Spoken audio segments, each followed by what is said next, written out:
Magandang araw. Narito ng update sa ating lagay ng panahon ngayong araw ng Martes, November 19, 2024. Ngayong araw nga ay nagdeklara na ang ating ahensya ng simula ng Northeast Monsoon o amihan. So asahan na nga natin yung paglamig or unti-unting paglamig ng panahon. Ito ang Northeast Monsoon o amihan ang nakakaapekto sa extreme Northern Luzon at ito yung dahilan kung bakit magkakaroon ng maulap na kalangitan at mga pag-ulan sa may Batanes area. Shearline naman ang magdadala ng maulap na papawirin, mga kalat-kalat na pag-ulan at mga isolated na mga thunderstorm sa may Babuyan Islands naman. Samantalang itong easterlies na nakakaapekto sa may silangang bahagi ng Luzon, magdadala rin ng maulap na papawirin at mga kalat-kalat na pag-ulan, pagkidlat at pagkulog sa may Northern Mindanao at sa may Caraga. So ingat sa ating mga kababayan, lalo na yung mga inuulan ng mga nakaraang araw pa sa mga banta ng pagbaha o hindi kaya pagguho ng lupa. Para naman sa lagay ng panahon sa Metro Manila at sa nalalabing bahagi ng bansa, partly cloudy to cloudy skies sa ating inaasahan na may mga tsansa ng mga localized thunderstorms.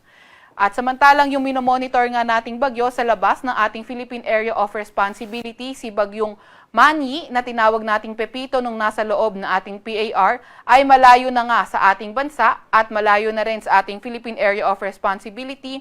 Kanina alas 3 ng hapon, ito ay nasa may layong 870 kilometers west ng Lawag City, Ilocos Norte. So posibleng mas lumayo pa siya o matunaw sa mga susunod na araw pa.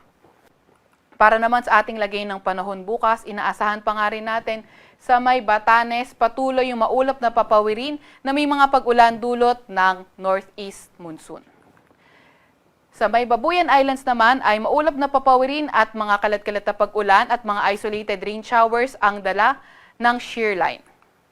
Para naman sa Metro Manila at nalalabing bahagi ng bansa, fair weather conditions pa rin at may mga tsansa ng mga localized thunderstorms. Agwat ang temperatura bukas sa Metro Manila ay 25 to 32 degrees Celsius. 16 to 23 degrees Celsius sa may Baguio, 24 to 31 degrees Celsius sa may Lawag, 24 to 30 degrees Celsius sa may Tuguegarao, at 26 to 31 degrees Celsius sa may Legazpi. Sa may Puerto Princesa naman ay 26 to 32 degrees Celsius at 26 to 33 degrees Celsius sa may Kalayaan Islands. Para naman sa lagay ng panahon bukas sa Visayas, inaasahan pa nga rin natin na magpapatuloy ang fair weather conditions with chances of localized thunderstorms. Sa Mindanao area naman, Caraga at Davao Region, posibleng magkaroon ng mga pag-ulan, pagkidlat, pagkulog ng mga kalat-kalat dahil pa rin sa easterlies. Sa nalalabing bahagi naman ng Mindanao, fair weather conditions with chances pa rin ng mga localized thunderstorms. Agwat ang temperatura bukas sa may Metro Cebu ay 27 to 32 degrees Celsius. Agwat naman ng temperatura sa may Zamboanga at Davao ay 25 to 33 degrees Celsius at sa may Cagayan de Oro ay 24 to 32 degrees Celsius. Meron pa rin naman tayong nakataas na gale warning sa area ng Batanes, sa may Ilocos Norte at Babuyan Islands. Kaya mapanganib pumalaot sa areas na yan dahil magiging maalon hanggang sa napakaalon ng karagatan. Para naman sa 3-day weather outlook na ating mga pangunahing syudad sa Metro Manila, Baguio at Legazpi City, Wednesday, Thursday, Friday, asahan naman natin yung magandang panahon na may mga tsansa ng mga localized thunderstorms. So, asahan nga din natin na sa may bandang northern part ng ating bansa, posible pa rin na makaapekto yung shearline or hindi kaya yung Northeast Monsoon. Sa Metro Cebu, Iloilo City at Tacloban City, sa susunod na 3 araw, asahan natin na patuloy ang fair weather conditions.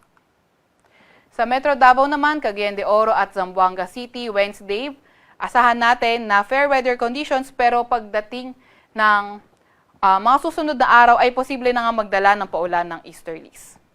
Para naman sa Cagayan de Oro, Zamboanga City at malaking bahagi ng Mindanao, patuloy ang fair weather conditions.